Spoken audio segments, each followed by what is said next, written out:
Well, good morning, good afternoon. This is Scott over at ReadySquirrel.com. Today, I'm gonna make a leavened yeast bread that works. Grinding your own wheat from wheat berries and then using the flour is a little bit more challenging, or not so much more challenging, but the recipes that are out there are made mostly for all-purpose flour or bread flour. Step one, this flour was ground from hard white wheat. You can use hard white or hard red wheat for this recipe. Don't use soft wheat because it doesn't have enough gluten to rise. So the first step, I'm gonna sift 9.5 cups of flour into this bowl to get rid of some of the bran and the germ to try to get a better rise out of the bread. And what you're left with is the bran.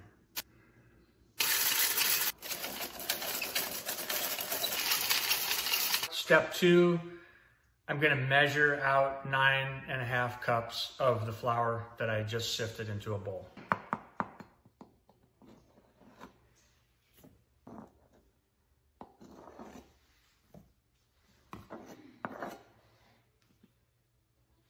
Step three, I'm gonna put 2 1/4 tablespoons of this Fleischmann's active dry yeast into 3 3/4 cup warm water. Take my fork and stir that up a little bit.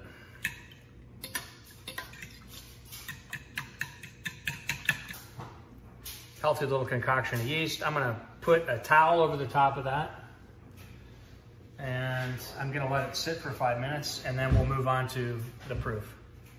I've got 3 cups of flour in the bowl. So this first step here is going to be making the proof. We're mixing the proof. Okay, we've got this covered and we're gonna let it sit for 20 to 25 minutes. And you can see how much it's bubbling, so it's definitely active.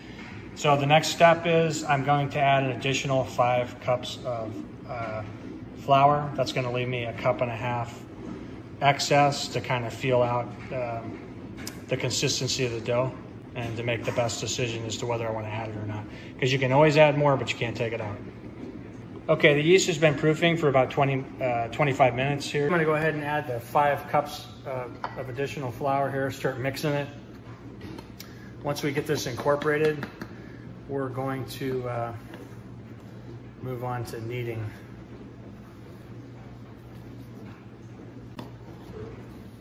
Two,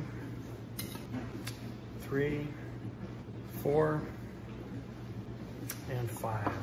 The next thing we're going to do is we're going to go ahead and add the half a cup of honey and half a cup of oil. I just mixed them together for ease. All right, next I'm going to add 3 1/4 teaspoons of sea salt. Now, salt makes me nervous because the last batch of bread I made was ruined by using too much salt. So you want to just start incorporating this. Once we get this mixed to a point where it's not sticking to the sides of the bowl, then I'll put it out on the board and start kneading it.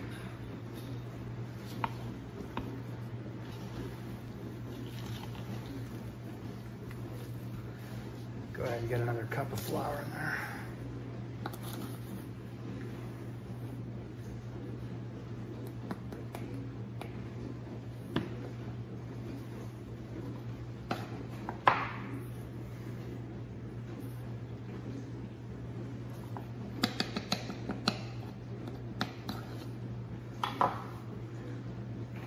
Actually, I'm gonna go a little bit at a time here. Follow my own advice. Supposedly the whole wheat has a much thicker, stiffer dough, so it's harder to get a good baked risen loaf.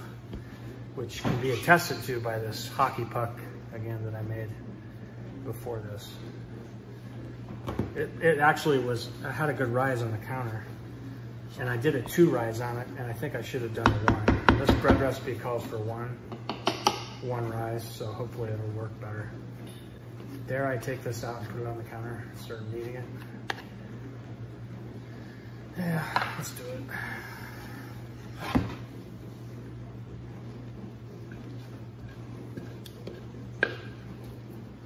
Since when were we afraid to get our hands dirty anyway, right? It's super soft, which is kind of a good sign.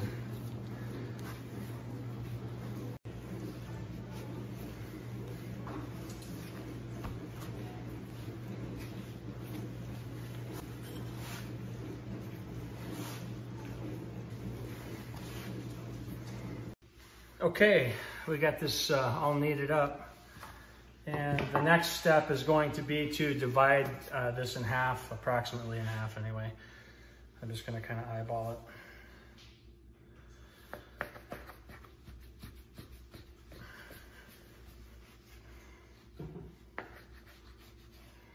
So there's our 2 loaves of bread, 1 on either side. Next thing I'm going to do is I'm going to form these both into kind of little balls.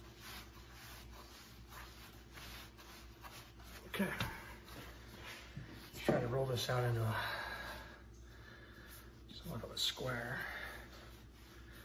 1/2 inch thick is what we're looking for.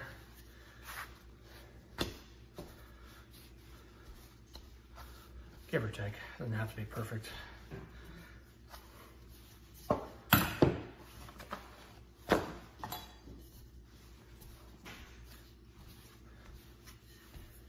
That's definitely not square, but you get the idea.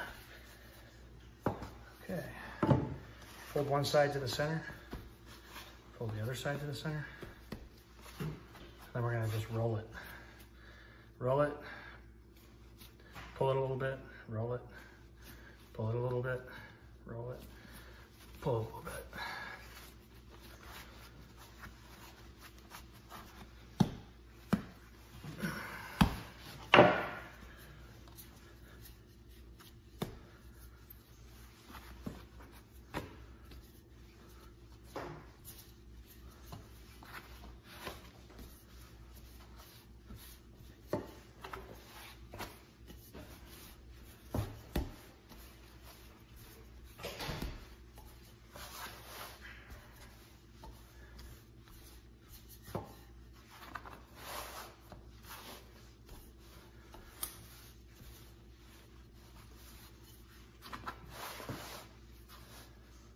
A little bit easier if it actually does come out square, but I think I kind of messed that up a little bit. Okay, so we'll do the same. Fold it to the center, fold it to the center, roll, pull, roll, pull.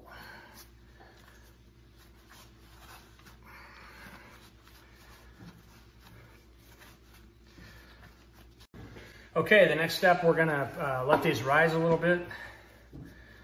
I've got 2 greased baking or bread pans here. They're both different sizes. This one's too small. This one should be just about right, but it's what I've got. That's what I'm gonna use. So, yeah, this is gonna be pretty big for this bad boy. I grease these bread pans with olive oil. Again, that's what I had. I have olive oil in the also in the bread. Yeah, this thing's gonna be, it's gonna come blowing out of the pan, but that's all right. Okay, so we're gonna let these sit for 25 minutes. We're gonna come back and check them. You want the dough about 1 inch from the top of the pan. You don't want to go much higher than that because you're going to get a lot of rise when it's in the oven. But as you can see, this one looks like it's already risen. It's because it's too big for that pan. All right, so I'll cover these up. And I'll come back at you. As you can see, this is a smaller than a 9 by 5 pan, and that loaf rose that much in about 5 minutes. This one's already at 1 inch.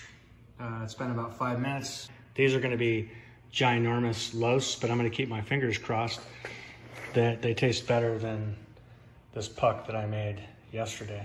My oven is at 375, and I'm gonna put them in here for 40 minutes.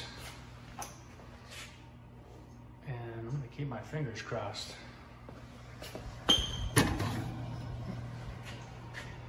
375.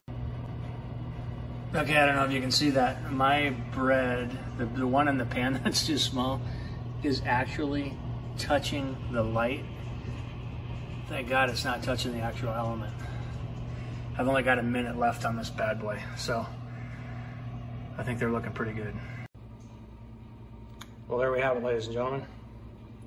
I think, at least as far as appearance is concerned, I think this bread recipe is going to be a winner. I actually got a good rise out of them. I think that's funny how small that pan is compared to the loaf. But hey, you know what? Adapt, improvise. It worked. I'm also very impressed by the good rise that I got out of this. So the only blemish really on here, as you can see, this loaf actually pressed into the top of the oven. It rose so much, so I should have had it one rung down. I should have gone to the middle of the oven.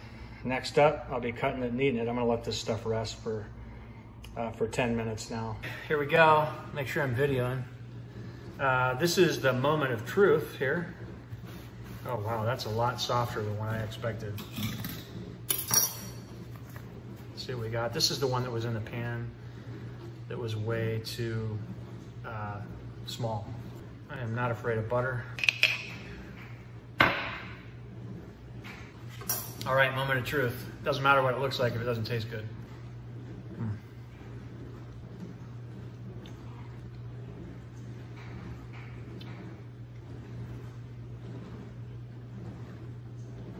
This would be a good daily bread, like a sandwich bread, like the kind of bread that you normally get at the grocery store for kind of an everyday bread.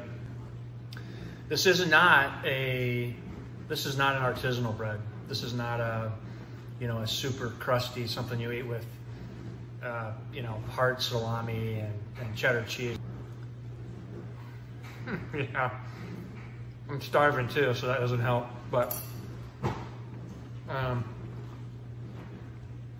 it's very moist,